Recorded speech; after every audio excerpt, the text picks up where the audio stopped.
तो हाँ जी, आपने ये डिटेल भेजी है। आपका नाम रवि है और इस डिटेल के हिसाब से आपकी कुंडली बनी है। वृश्चिक लग्न की कुंडली है, राशि आपकी है धनु और ये कुंडली आपकी यहाँ पे मैंने बना रखी है। आपने जो सवाल लिख के भेजा वो आपने है कि आपकी अभी पिछले कुछ सालों से आपको काम काज में बहुत सारी दिक्कतें आ रही हैं, धन की हानि हो रही है, लॉस हो रहा है, जो आपका काम धंधा वो नहीं चल रहा, ये आपका सवाल है मेन। तो पूरा आपको मैं विस्तार में समझाऊंगा ये दिक्कत क्यों आ रही है। सबसे पहले तो आप ये समझो कि ये जो कुंडली होती है इसमें 12 घर होते हैं। 12 घर मैं लिख देता हूँ, वो आप समझ लो। ये है आपकी कुंडली में पहला घर, ये है दूसरा घर, ये तीसरा घर, चौथा, पाँचवा, छठा, सातवां, आठवां, नौवां, 10वां, 11वां और लास्ट वाला 12वां घर। अब ये जो 12 घर हैं इन 12 घरों से आपके जीवन के बारे में कुछ ना कुछ पता किया जाएगा। जैसे कि इस पहले घर से हम पता करेंगे आपका जो शरीर है वो कैसा होगा, हेल्थ कैसी होगी, स्वभाव कैसा होगा, रंग रूप कैसा, पर्सनैलिटी कैसी। दूसरा घर आपके धन का है, तीसरा घर छोटे भाई बहनों का है, चौथा घर आपकी माता, मकान, वाहन का है, पाँचवां घर बच्चों का, छठा घर शत्रु, रोग, कर्जे का है, सातवां घर आपकी पत्नी का है, आठवें घर से उम्र देखेंगे, नौवें घर से आपका भाग्य देखा जाएगा, 10वां घर काम काज का है, 11वां घर आमदनी, लाभ, इच्छा पूर्ति और 12वें घर से आपके खर्चे देखे जाएंगे। तो आपने यहाँ पे मेरी 2 बातें नोट करनी है। पहली बात, जो मैंने 12 घर लिखे हैं इनको याद कर लो, और दूसरी बात, इन 12 घरों से जो कुछ देखा जाएगा वो याद कर लो। अब आप ये देखो कि आपने कुंडली में देखना क्या है, वो घर देख लो। जैसे मान लो आपने देखना अपने बच्चों के बारे में देखना है, तो बच्चों का घर कौन सा है, वो है 5वां घर। तो 5वें घर से देखे जाएंगे आपके बच्चे, और 5वें घर में का नंबर लिखा है 12। 12 है मीन राशि, माल किसका बना, गुरु। तो आपके बच्चों के लिए हमें गुरु ग्रह को देखना पड़ेगा। ऐसे ही अगर आपके मान लो हमने छोटे भाई बहनों के बारे में जानना है, तीसरा घर छोटे भाई बहनों का है और तीसरे घर में नंबर लिखा है 10। 10 है मकर राशि, माल का बना शनि। तो छोटे भाई बहनों के लिए शनि को देखना पड़ेगा। तो आपको मेरा कहने का मतलब समझ आ रहा होगा कि जो भी कुछ देखना है वो घर देखना है और घर का मालिक देखना है। अब सवाल की आपकी कुंडली है कैसी। आपकी देखो जी, कुंडली में चंद्रमा अच्छा है, मंगल अच्छा है, गुरु अच्छा है, सूर्य अच्छा है, बुध अच्छा है। ये तो है ग्रह अच्छे, लेकिन ग्रह खराब कौन सा है, राहु खराब है बड़े लेवल पे, शुक्र खराब है, केतु खराब है और शनि रले मिले फल देगा। मतलब आपके ग्रह अच्छे भी हैं भाई कुंडली में, ग्रह खराब भी हैं। कुछ ग्रह ऐसे हैं जो कि बहुत ज़्यादा खराब हैं। खासकर 2 ग्रह आपके मुझे बहुत ही ज़्यादा खराब लगे हैं, और वो 2 ग्रह हैं। एक तो शुक्र ग्रह खराब है आपका बहुत ज़्यादा, और ये राहु ग्रह खराब है। अब ये जो 9 ग्रह हैं, जो ग्रह अच्छे हैं आपके वो क्या करेंगे, आपको हमेशा अच्छे फल देंगे, और जो ग्रह खराब हैं वो हमेशा खराब फल देंगे। लेकिन इन ग्रहों का जो असर होता है वो कई गुना बढ़ जाता है जब इनकी दशा हमारे ऊपर चलती है। तो सवाल है कि आपके ऊपर अभी दशा किस ग्रह की चल रही है। दशा जो है 2 प्रकार की होती है, एक तो होती है महादशा, एक होती है अंतरदशा। जो महादशा है ये काफ़ी बड़ी होती है, ये चली हुई है चंद्रमा की आपके ऊपर। कब चली है, 2016 में आपके ऊपर चली है। पिछले 9 साल हो चुके हैं चली को, ख़त्म जाके 26 में होगी अगले साल में। तो इसका मतलब है कि इन 9 ग्रहों में से आपके ऊपर अभी आपके जीवन के ऊपर सबसे बड़ा असर जिस ग्रह का है वो है चंद्रमा का, क्योंकि उसकी चल रही है महादशा। मतलब आपके जीवन में जो कुछ हो रहा है वो कहीं ना कहीं अगर देखा जाए वो चंद्रमा है आपका, और कुछ असर आपके ऊपर है। चंद्रमा का असर देखो आपके ऊपर ज़्यादा है 80%, और 20% आपके ऊपर असर है अभी शुक्र ग्रह का, जिसकी चल रही है अंतरदशा। ये छठा महीना 24 में चली है, पिछले 8-9 महीने हो चुके हैं, और ये ख़त्म दूसरा महीना 26 में अगले साल में होगी। तो हमने अभी क्या देखा कि इन ग्रहों में से, मैं फिर बोलूँगा मेरी बात गौर से समझ लो, ये जो 9 ग्रह हैं आज भी आपके ऊपर 9 ग्रहों का असर है। ऐसा नहीं कि आपके ऊपर दूसरे ग्रहों का असर नहीं, सभी ग्रहों का आज भी असर है, 9 ग्रहों का। बस ज़्यादा असर आपके ऊपर चंद्रमा का है। सबसे ज़्यादा आपके जीवन में जो चीज़ें हो रही हैं, जो कुछ हो रहा है, कारण कहीं ना कहीं चंद्रमा है, और दूसरा असर इसे शुक्र ग्रह का, जिसकी चल रही है अंतरदशा। अब सवाल कि ये दोनों ग्रह आपके अच्छे हैं जो बुरे हैं। जो चंद्रमा जो है जिसका बड़ा असर है, दशा भी पिछले 9 साल हो चुके हैं, वो तो भाई आपका है अच्छा, थोड़े बहुत बुरे फल देगा लेकिन ज़्यादातर आपको अच्छे फल देगा जो चंद्रमा है। लेकिन आपका जो शुक्र है ये है बहुत बहुत बहुत बड़े लेवल पे ख़राब। और आप चाहे नोट कर भी लेना कि जब से शुक्र की दशा आपकी चली होगी, छठा महीना 24 से आपको हज़ारों दिक्कतें परेशानियाँ आ रही होंगी। और ये दशा भी पूरा देखो जी 26 में ख़त्म होनी है, दूसरा महीना 26, पूरा एक साल अभी चला पूरा पड़ा है। तो सवाल कि शुक्र मुझे क्यों ख़राब लगा, अब उसकी बात करेंगे। तो शुक्र देखो जी आपका ख़राब होने का पहला कारण है कि शुक्र जहाँ बैठा है वो है 8वां घर। ये शुक्र आपके 8वें घर में बैठा है, ये खराब घर है 8वां घर। 8वें घर से आयु, मृत्यु, कष्ट, लंबी बीमारी, दुर्घटना, गुप्त रोग, गुप्त विद्या, गरीबी, रुकावटें, ऐसी चीज़ें देखते हैं जहाँ ये शुक्र बैठा है खराब घर में आके। पहला कारण तो ये। दूसरा कारण ये इस कुंडली में मार्केश है, कुछ ग्रह योग कारक होते हैं, कुछ मार्केश। तीसरा कारण जो सबसे बड़ा कारण है, ये जो शुक्र है आपका भाई, ये राहु के नक्षत्र में बैठा है। ये मुझे अच्छा नहीं लगा क्योंकि राहु भी आपका खराब है, तो ये राहु के फलों को भी दिखाएगा। तो 3 कारण बन चुके हैं बड़े, 8वां घर और मार्केश है और राहु का नक्षत्र। अब सवाल कि शुक्र आपको क्या खराब फल देगा। खराब फल ये देगा, शुक्र इस कुंडली में 2 घरों का मालक है, 2 घरों को लेकर दिक्कतें आएंगी। एक तो शुक्र का घर है ये 7वां घर, 7वां घर है आपकी पत्नी का घर। अगर आपकी पत्नी के बारे में देखना है, ये 7वां घर भाई देखना पड़ेगा। और आपको मैंने बोला था घर का मालक देखना है, तो 7वें घर में देखो क्या लिखा है, 2 वृष राशि, मालक शुक्र। तो पत्नी के घर का मालक शुक्र, शुक्र को देख के डिसाइड होगा पत्नी के बारे में। और शुक्र आपका बेचारा खराब घर में बैठा है, खराब अवस्था में है, तो शुक्र एक तो आपको पत्नी को लेकर दिक्कतें पैदा करेगा बड़े लेवल पे। तो आप चाहे नोट कर भी लेना कि जब से शुक्र की दशा चली है, आपको पत्नी को लेकर दिक्कतें आ रही होंगी। वो पत्नी को लेकर दिक्कतें का मतलब ये है, एक तो आपकी पत्नी को बीमार कर देगा ये, दूसरा आपकी पत्नी के साथ आपके लड़ाई झगड़े भी होंगे बहुत ज़्यादा, या पत्नी को कोई कष्ट होगा। और 7वां घर पत्नी का तो है, ये 7वां घर डेली की इनकम का भी होता है, जो रोजाना की इनकम है। तो शुक्र आपको रोजाना की इनकम को लेके मतलब आपके काम काज में भी हजारों दिक्कतें पैदा करेगा।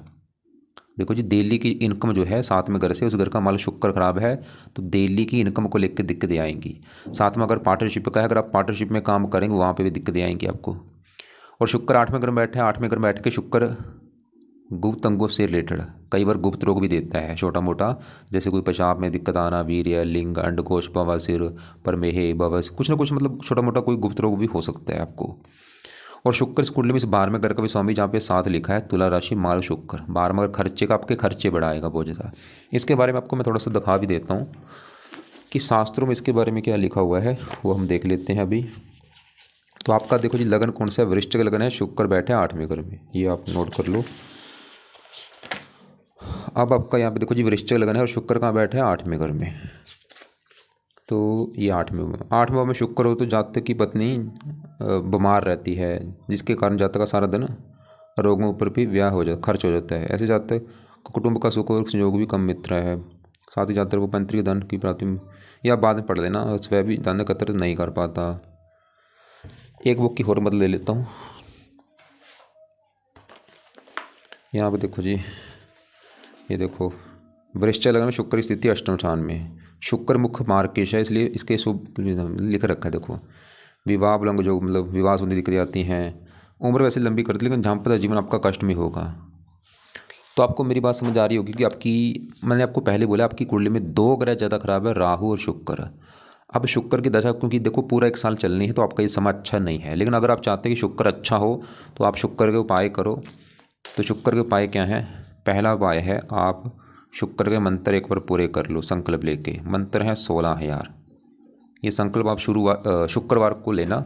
संकल्प कैसे लेना, आप ये बोलना शुक्रवार जिस दिन होगा कि हे शुक्र देवता जी, मेरा नाम ये है, मेरी जात ये है, गोत ये है, आपकी चल रही मेरे ऊपर अंतरदशा और मुझे काफ़ी दिक्कतें परेशानी आ रही हैं। मैं चाहता हूँ आपका बुरा फल मुझे ना मिले, मुझे आप अच्छे फल दो, इसलिए आपके जो मंत्र है वो मैं पूरे करने जा रहा हूँ। तो ये मंत्र आप 16,000 मंत्र हैं। रोजाना मतलब आप 4 माला करना, 4 माला करोगे तो 40 दिन लगातार करके 16,000 मंत्र आपके पूरे हो जाएंगे। और मंत्र है ओम शुम शुक्राय नमः, ओम शुम शुक्राय नमः। तो जब ये मंत्र पूरे कर लिया, आप फिर क्या करना, इनको छोड़ देना। फिर आपने दूसरा जो उपाय है वो शुरू करना, वो है शुक्र कवच का पाठ पढ़ना शुरू कर दो भाई। तीसरा है शुक्र स्रोत का पाठ। अब यहाँ पे ये दो पाठ हैं, 2-2 मिनट के पाठ हैं। रोजाना ये पाठ पढ़ने हैं, या इनको पढ़ना अगर आता है पढ़ लो, या इनको ऑडियो लगा के सुना करो सुबह का टाइम, नहीं दोनों टाइम पढ़ लो। क्योंकि ज़्यादा ख़राब है तो मैं बोलूँगा सुबह भी और शाम को भी दोनों टाइम पढ़ने हैं या सुनने हैं। और इनको 2-2 3-3 बार पढ़ा करो। एक बार पढ़ लिया दोबारा फिर पढ़ लो, ऐसे 2-2 3-3 बार पढ़ना है या सुनना है। चौथा उपाय है शुक्र का दान करना शुरू कर दो भाई। और ये दान शुक्रवार को आपने करना है। क्या दान है आपको मैं वीडियो भेज दूंगा। 5वां पे है, आप शुक्र जो है एक देवता है, इसका दिन है शुक्रवार, तो आप हर शुक्रवार को इस शुक्र देवता के लिए इसका व्रत रखो।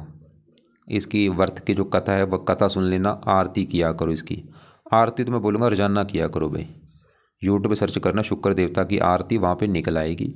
तो वो आरती जहाँ तो पढ़नी है या सुननी है, और ये रोजाना करो। जब ये पाठ पढ़ लोगे उसके बाद आरती कर लिया करो।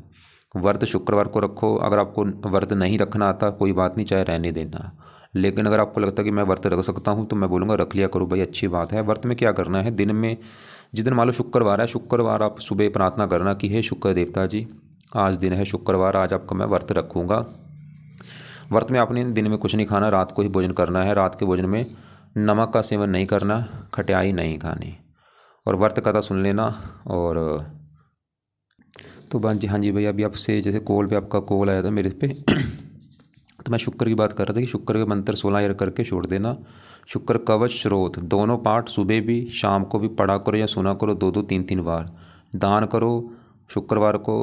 व्रत कथा वो आपकी मर्जी है, आरती रोजाना करो। एक और पाए है, शुक्र की देवी है माता लक्ष्मी जी, तो माता लक्ष्मी जी की पूजा उपासना किया करो।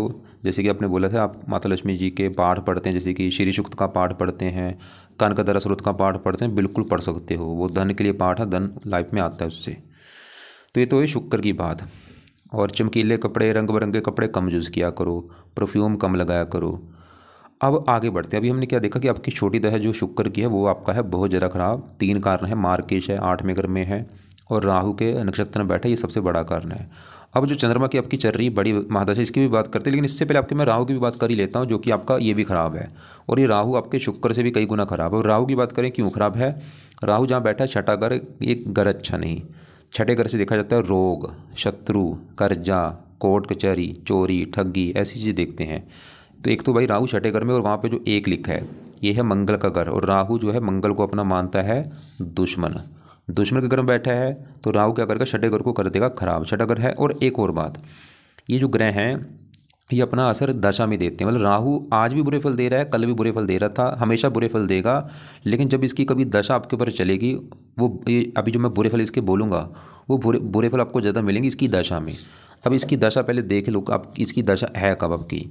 तो यहाँ पे देखो जी, इसकी जो दशा है आपकी आएगी, ये आगे आगे 33 में चलेगी, और 33 से लेकर 51 तक ये समय आपका काफ़ी ख़राब होगा भाई। बड़ी दशा आगे आएगी। ये छोटी दशा की बात करूँ, छोटी दशा भी पीछे निकली है, देखो 18 से लेके 19 तक ये दशा थी। आप चाहे नोट कर लेना, ये समय आपका काफ़ी बेकार गया होगा 2018 से लेके 2019 तक, 18 जनवरी 18 से लेके। अब राहु की बात करते हैं, राहु क्या खराब फल देगा। छठा घर है रोग, राहु आपको रोगी बनाएगा। छठा घर शत्रु बढ़ाएगा। छठा घर कर्जे का है, राहु आपको कर्जदार बनाएगा। छठा घर ननिहाल का है, ननिहाल को लेकर दिक्कतें। छठा घर कोर्ट कचहरी का है, कोर्ट कचहरी के चक्कर भी लगाने पड़ सकते हैं, संभावना है। और राहु की दृष्टि है, 5वीं दृष्टि पड़ेगी 10वें घर के ऊपर। 10वें घर में ये जो 5 लिखा है सूर्य का घर है, और राहु सूर्य को मानता है दुश्मन। तो 10वां घर काम काज, तो राहु क्या करेगा, 10वें घर की हानि करेगा, क्योंकि सूर्य का घर है, सूर्य घर को देख रहा है। राहु की दृष्टि खराब होती है तो 10वें घर को खराब कर देगा। 10वां घर काम काज कर, राहु आपके काम काज में दिक्कतें पैदा करता रहेगा। 7वीं पड़ेगी 12वें घर के ऊपर, खर्चे बढ़ा देगा। 9वीं इसकी यहाँ से 9वीं दृष्टि पड़ेगी दूसरे घर के ऊपर, और दूसरा घर भाई कुंडली में होता है धन का घर। और दूसरे घर में देखो 9 लिखा है, धनु राशि, जो कि राहु की नीच राशि है। और ये दूसरे घर की हानि सबसे ज़्यादा करेगा ये राहु आपका, क्योंकि अपनी नीच राशि को देख रहा है। और दूसरा अगर धन का घर है आपको, मतलब राहु धन को लेकर दिक्कतें पैदा करेगा बहुत ज़्यादा। धन की हानि होना, धन फंस जाना, धन खर्च हो जाना, धन नष्ट हो जाना, धन को लेकर दिक्कतें होना। और ये दिक्कतें राहु मतलब हमेशा देगा, लेकिन दशा में मैंने क्या बोला, दशा में दिक्कतें बढ़ जाएंगी। और दशा बड़ी आगे तो आगे आएगी, लेकिन छोटी दशा आपकी पीछे निकली है 18 से लेकर 19 तक, और आप चाहे वो नोट कर भी लेना। और आज भी इसका असर आया है आपके ऊपर, मतलब राहु का सही होना आपके लिए जीवन के लिए बहुत ज़रूरी है। अब राहु के आपको मैं अभी उपाय बताऊंगा, लेकिन उससे पहले आपकी ये जो बड़ी दशा चंद्रमा की जर्नी, इसकी अगर हम बात करें कि ये अच्छा है या बुरा है, तो आपका देखो जी, यहाँ पे जो दूसरा ग्रह है कुंडली में धन का होता है, खासकर धन जोड़ने का। अगर आपके धन के बारे में जानना है, ये दूसरा घर देखा जाएगा। और आपको मैंने फार्मूला बोला था, घर का हमने मालक देखना है। दूसरे घर में क्या लिखा है, 9 है धनु राशि, मालक गुरु देखना पड़ेगा, गुरु अच्छा है या बुरा है। और गुरु के अलावा दूसरे घर में मंगल और चंद्रमा बैठे हैं, उन दोनों को भी देखना पड़ेगा। तो पहले हम अब यहाँ पे चंद्रमा की बात करेंगे। तो चंद्रमा देखो जी आपका बैठा है दूसरे घर में, और दूसरे घर में जो 9 लिखा है ये है गुरु का घर, और चंद्रमा जो है गुरु को अपना मानता है दोस्त। मतलब चंद्रमा अपने दोस्त गुरु के घर में जाके बैठा है एक मेहमान बन के। मतलब आपका जो चंद्रमा है भाई वो अच्छा है, 2-3 कारणों से अच्छा है। क्यों अच्छा है? एक तो दोस्त के घर में बैठा है, और साथ में इसके जो मंगल बैठा है वो मंगल भी इसका दोस्त है, दोनों दोस्त हैं। और जब भी चंद्रमा मंगल एक साथ बैठते हैं इसे कहते हैं लक्ष्मी योग बना हुआ है। ये लक्ष्मी योग लेके बैठे। लक्ष्मी योग का फ़ायदा ये होता है कि ऐसे लोग काफ़ी धनी होते हैं, मतलब आपको ये धनी बनाएंगे, ये दिखा रहे हैं यहाँ पे। अब चंद्रमा आपकी कुंडली में इस घर का मालिक है 9वें घर का, मतलब चंद्रमा का अपना घर है ये 9वां घर। 9वें घर से आपका भाग्य देखा जाएगा। भाग्य कैसा होगा? 9वां घर, 9वें घर में 4 लिखा है, मालक चंद्रमा। तो भाग्य घर का मालिक चंद्रमा कहाँ बैठा है? धन के घर में, मतलब भाग्य चला गया धन। चंद्रमा आपको भाई भाग्यवंशी धन देगा, आपकी किस्मत की बदौलत आपको धन मिलेगा। ये चंद्रमा की दशा में चंद्रमा ये दिखा रहा है, मतलब चंद्रमा आपको भाग्यशाली बनाएगा धन के मामले में। चंद्रमा धन के घर बैठा आपको धन देगा, धन की कमी नहीं रहेगी, चंद्रमा ये दिखा रहा है आपको।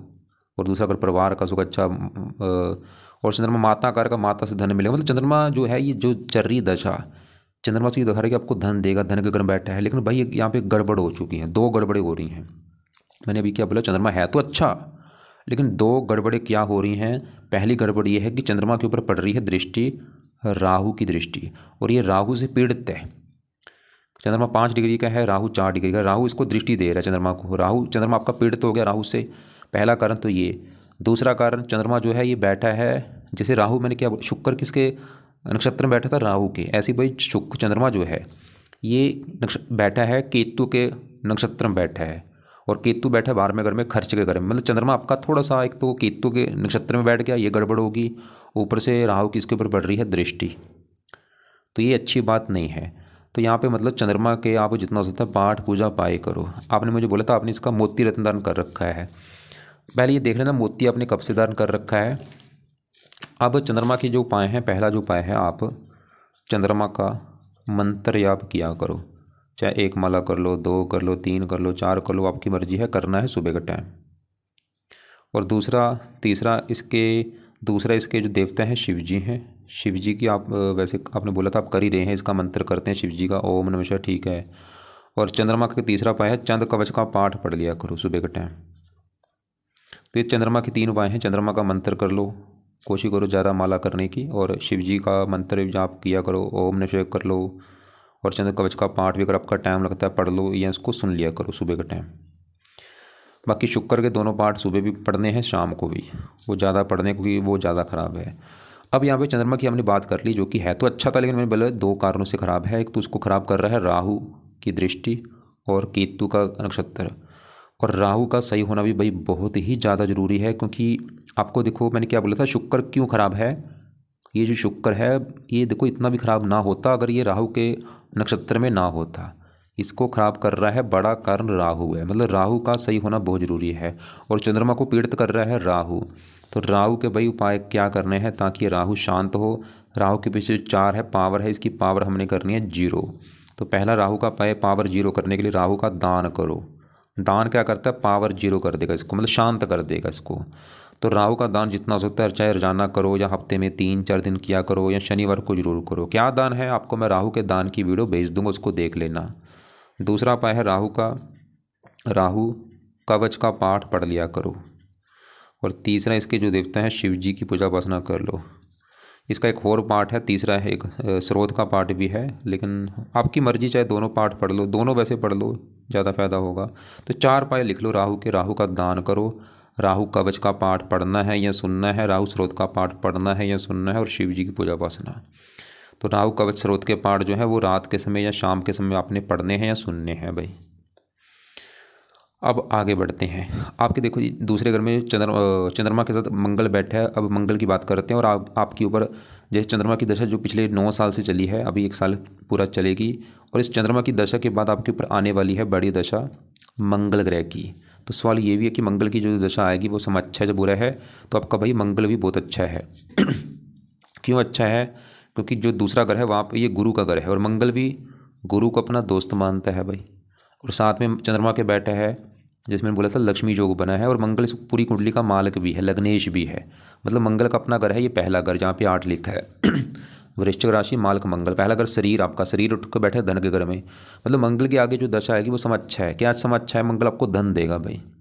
मंगल तो ये दिखा रहा है कि आपकी मंगल की दशा में आपको काफ़ी धन मिलेगा, धन की कमी आपके पास नहीं रहेगी, आपको धन ही बनाएगा, आपकी हेल्थ अच्छी, स्वभाव रंग रूप अच्छा। लेकिन मंगल के उपाय आप ये रहने तो मंगल की जब दशा चलेगी 1 साल के बाद, उस समय मंगल कवच का पाठ, मंगल स्रोत का पाठ, मंगल का मंत्र आप शुरू कर देना। अभी मंगल का कुछ नहीं करना आपने, उसको रहने दो। अब आपके बढ़ते हैं आगे।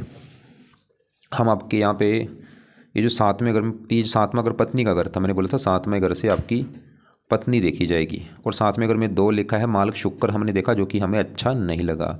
शुक्र ये दिखा रहा था कि पत्नी संबंधी दिक्कतें आपको आएंगी।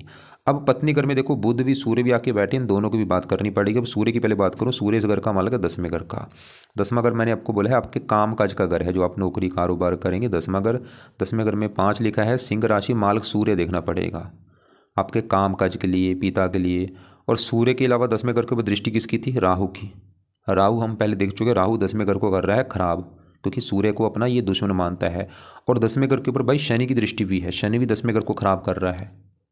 लेकिन 10वें घर का जो मालक सूर्य है वो आपका फिर भी चलो अच्छा है, पत्नी घर में बैठा है और 7वीं दृष्टि से लगन को देख रहा है, मित्र राशि है, मतलब सूर्य फिर भी आपके काम काज के लिए अच्छा है, पिता, सरकार, मान प्रतिष्ठा। पत्नी घर में बैठा है, पत्नी के लिए अच्छा, काम काज पत्नी। सूर्य दिखा रहा है कि हो सकता है आपकी जो पत्नी है वो काम काज करने वाली हो, मतलब सूर्य आपका फिर भी ठीक है। अब इसी घर में बुध बैठा है, बुध भी ठीक ठाक है। शुक्र घर में बैठा है, शुक्र को मित्र मानता है, पत्नी बुद्धिमान होगी, समझदार होगी। सूर्य थोड़ा सा पत्नी को क्रोधी बनाएगा, मतलब कि पत्नी संबंधी दिक्कतें आने का जो कारण है वो है पत्नी घर के मालिक शुक्र का खराब होना। मतलब अगर आपको पत्नी संबंधी दिक्कतें कोई आ रही हैं, चाहे वो लड़ाई झगड़े होना या पत्नी का बीमार होना, वो कारण ही शुक्र है भाई। सूर्य बुध पत्नी घर में बैठा है, वो फिर भी चलो ठीक ठाक है। तो अब आपके यहाँ पे चौथे घर में जो गुरु है, गुरु इस 5वें घर का मालक जो कि है संतान का घर, संतान देखनी है। 5वां घर, 5वें घर में 12 लिखा है, मालक गुरु। गुरु बैठा चौथे घर में है, तो ये शनि का घर, लेकिन गुरु क्या है? देवता ग्रह है भाई। दुश्मन घर में बैठा गुरु, एक तो देवता है, केंद्र में बैठा, त्रिकोण का स्वामी केंद्र में बैठा, एक बहुत बड़ी अच्छी बात है। और योग कारक, मतलब गुरु फिर भी अच्छे फल देगा। संतान चौथा घर सुख, संतान आपको सुख देने वाली होगी, संतान से सुख मिलेगा आपको। और गुरु फिर भी आपके चौथे घर का अच्छा करेगा, आपको मकान वन का सुख देगा। 7वीं दृष्टि पड़ रही 10वें घर के ऊपर, देखो जी गुरु भी 10वें घर को देख रहा है। और ये सूर्य की राशि, गुरु सूर्य को अपना दोस्त मानता, मतलब आपको गुरु 10वें घर का अच्छा कर रहा है। गुरु फिर भी आपको काम काज का सुख देगा। 5वीं दृष्टि 8वें घर को देख रहा है, उम्र के लिए अच्छा है। और गुरु इस दूसरे घर का मालक का धन चौथे घर में, मकान वाहन के घर में, आपको मकान वाहन से भी धन मिलेगा। जब मकान वाहन के रूप में आपके पास धन होगा, या जो आपका मकान वाहन जमीन जायदाद उसके रूप में आपको धन मिलेगा, जो उससे आपको धन मिलेगा। खासकर गुरु की दशा अच्छी जाएगी, मतलब गुरु का भी मत छेड़ो, वो ठीक है आपका। और आपके जो पहले घर में शनि बैठा, हाँ ये भी गड़बड़ करेगा, क्योंकि शनि, लेकिन यहाँ पे शनि जो है देखो जी ये मार्गशीर्ष है कुंडली में, मतलब रले मिले फल देगा, बुरे फल भी देगा। पहले घर में बैठा है, मंगल की राशि है, शत्रु राशि है। पहला घर आपका शरीर, आपकी हेल्थ भी खराब कर देगा, आपको क्रोधी बनाएगा, जिद्दी बनाएगा। और तीसरी दृष्टि पड़ेगी तीसरे घर के ऊपर, लेकिन आपको ये मेहनती भी बनाएगा, साहसी पराक्रमी बनाएगा। 10वें पड़ेगी 10वें घर के ऊपर, काम काज में दिक्कतें पैदा करेगा। वैसे पत्नी घर को देगा, थोड़ा सा पत्नी से मनमुटाव। और जैसे आपने बोला भी था आपको, अभी आपकी डेया भी चल रही है, चतुर्डेया चली है अभी, पिछला 1 महीना हुआ है। और डेया किसकी? शनि की होती है। मतलब आप शनि का भी 1-2 उपाय करो, उससे आपकी जो शनि जो पहले घर में बैठा है वो भी अच्छा होगा, और डेया का बुरा फल आपको नहीं मिलेगा। तो शनि के लिए आप पहला उपाय है, आप शनि मंदिर जाना शुरू कर दो भाई। हर शनिवार को शनि मंदिर जाओ, माथा टेक के आओ। दूसरा उपाय है, शनि चालीसा का पाठ पढ़ लिया करो रात के समय। तो ये शनि के 2 उपाय हैं आपने करने, और शनि का दान भी कर दिया करो शनिवार को। और 12वें घर में जो केतु बैठा है, 12वां खर्च का होता है, खर्चे बढ़ाता है। यहाँ पे एक आपको मैं पहले दिखाई देता हूँ कुछ न कुछ। यहाँ पे देखो जी बड़ी दशा जैसे आपकी है, चंद्रमा की चल रही बड़ी दशा, कब चली थी? 16 में चली थी, 26 में। इसका आपके ऊपर है बड़ा असर। और चंद्रमा हमने क्या देखा, वो आपका तकरीबन ठीक है। लेकिन जो बीच में आपकी छोटी दशाएं देखते हैं, देखो आपकी चंद्रमा के बाद मंगल की दशा आई थी 17 से लेकर 18 तक, वो भी सही था। लेकिन जब राहु की दशा आई थी, आपको चाहे नोट कर लेना कि जो राहु की दशा थी आपकी चली थी जनवरी 18 में, और ये 7 महीना 19 तक चली थी। इसमें आपको काफ़ी दिक्कतें आई होंगी, आप चाहे नोट कर लेना। और राहु के बाद आपकी चली थी बृहस्पति की दशा, वो भी आपका सही है, 19 से लेकर 20 तक समय अच्छा गया होगा। उसके बाद शनि में भी दिक्कतें आई होंगी 20 से लेकर 22 तक।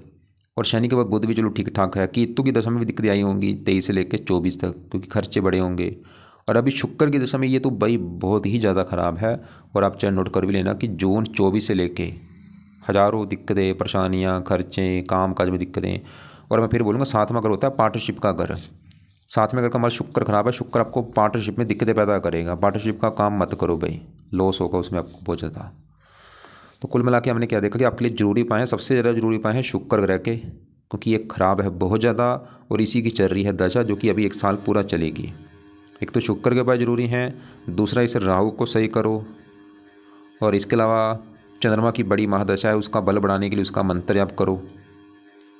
और बाकी सूर्य के पाए रहने दो, उसका कोई रोल ही नहीं है आपके ऊपर अभी, क्योंकि उसकी ना तो कोई दशा है भाई, उसके क्यों पाए कर रहे हो आप, ना बुध के पाए करो, गुरु के रहने दो। तो ये जो पाए हैं मैं दोबारा रिपीट कर दूं, एक तो शुक्र के मंत्र जो है 16,000, ये पूरे कर लो एक बार आप, 4 माला रोजाना करके 40 दिन में 16,000 मंत्र पूरे करके छोड़ देना। और शुक्र कवच, शुक्र स्रोत, ये दोनों पाठ पढ़ने शुरू कर दो या सुन लिया करो। और बाकी शुक्र का दान शुक्रवार को करो, व्रत रखना आता रख लो, शुक्रवार का कथा कर लो, आरती तो रोजाना किया करो। और माता लक्ष्मी जी के जो आप पाठ पढ़ ही रहे हैं ठीक है। और चंद्रमा का जो मंत्र है सुबह के टाइम, चाहे 1 माला 2 माला, वो जितनी आप कर सकते हो कर लो। सुबह के टाइम मंत्र है ओम सोम समाय नमः। शिव जी का भी आप कर ही रहे हैं पहले से। कवच का पाठ पढ़ना है पढ़ लो, वैसे पढ़ लो ठीक है, 2 मिनट का पाठ है सुबह के टाइम, इसको भी 1-2 बार पढ़ लिया करो। अब रात के समय आप एक तो राहु कवच का पाठ पढ़ना शुरू कर दो या सुनना है इसको, और साथ में स्रोत भी पढ़ सकते हो, आपके ऊपर डिपेंड है। तो राहु कवच राहु स्रोत दोनों पाठ पढ़ने हैं या सुनने हैं। और शनि का जो शनि चालीसा का पाठ मैंने बोला वो पढ़ना है या सुनना है। राहु का दान आपको बोला है ताकि वो शांत हो, शनि का दान शनिवार को करना है, शुक्र का दान शुक्रवार को करना है। 3 ग्रहों के दान करने हैं, राहु का दान, शनि का दान, शुक्र का दान। और केतु के लिए कुत्तों को रोटी डाला करो। बाकी देखो जी, ज़्यादा पंडितों के चक्कर मत पड़ो, क्योंकि वो आपको ये बोलेंगे आपकी हम ये शांति कर देते हैं, आपका वो है फलाना टिमका, पैसे आपसे ले ही जाएंगे। किसी से पाठ पूजा मत कराओ, खुद करो। ये तो हो गया देखो जो मैंने बताया। बाकी आपने बोला था आप भी कुछ करते हैं पाठ पूजा, ठीक है जो आप कर रहे हैं, लेकिन मैंने उसमें से कुछ बंद कराएं, जैसे गुरु का मंत्र, क्योंकि देखो ज़्यादा हो जाएंगे फिर, क्यों इनका नुकसान भी होता है। आप सूर्य का मंत्र कर रहे हो उसको बंद कर दो, बुध का मंत्र कर रहे हो बंद कर दो, शनि का मंत्र मत करो, शनि चालीसा पढ़ लो, और गुरु का मंत्र भी रहने दो। बाकी देखो जी, भगवान का नाम जपो, मतलब इन ग्रहों को बनाने वाले का परमात्मा है, उसका चाहे आप कोई भी नाम रख लो, वो नाम जपा करो, चाहे वो राम राम है, चाहे हरे कृष्णा है। अपना सुबह बैठ के अपनी पूजा स्थान में वो नाम जपा करो। कर्म अच्छे करो, अंडे खाने से बचो, मीट खाने से बचो, शराब पीने से बचो। ये ना कि आप साथ में मीट खा रहे हैं और पाठ पूजा कर रहे हैं, भाई फ़ायदा कुछ नहीं होगा आपको। तो इन चीज़ों से बचना है। गाली गलौज करने से बचो, बेईमानी करने से बचो, और घर के आसपास जो भी मंदिर है गुरुद्वारा है वहाँ पे जाना शुरू कर दो, धार्मिक बनो, पाठ पूजा करो। और अपनी कमाई में से आप जितना कमाते हैं भाई, एक सबसे बेस्ट उपाय बता रहा हूँ, अगर आप धनी बनना चाहते हैं, अपनी कमाई में से हर महीने कुछ हिस्सा दान किया करो। वो दान कहाँ पे करना है? घर के आसपास कोई पिंगलवाड़ा हो, कोई अनाथ आश्रम हो, कोई वृद्धाश्रम हो, कोई पागल खाना हो, कोई अंधों का आश्रम हो, वहाँ पे जाओ, वो कमाई का हिस्सा दान करो जाके। कितना हिस्सा करना है? वैसे शास्त्रों में लिख रखा है 10वां हिस्सा। चाहे आप 10वां हिस्सा कर लो, हर महीने करना है, या 5वां हिस्सा जरूर किया करो। उससे आपकी कमाई कई गुना बढ़नी शुरू हो जाएगी। बाकी चंद्रमा की जो दशा है ये ठीक ठाक है, लेकिन मैंने शुक्र को नेगेटिव बोला है, और ये दशा शुक्र की देखो अभी पूरा 22 साल चलेगी। और चंद्रमा के बाद जो बड़ी दशा आगे मंगल की आएगी वो समय आपका काफ़ी अच्छा होगा। तो उम्मीद करता हूँ आपको जो समझाया कि आपकी जो दिक्कतें आ रही हैं क्या करना है। एक तो शुक्र, दूसरा राहु, बाकी सूर्य अच्छा है, बुध अच्छा है, गुरु ठीक है, चंद्रमा मंगल अच्छे हैं, शनि भी है रले मेले फल देगा। बाकी राहु की शुक्र तो ज़्यादा खराब आपके। और वही शुक्र की जब से दशा चली होगी आपको दिक्कतें ज़्यादा आ रही होंगी, आप चेक नोट कर भी लेना। बाकी एक बार मुझे आप ऐसा करना, कॉल कर लेना, जो बात समझ नहीं लग रही दोपहर के बाद एक बार कॉल करके पूछ लेना।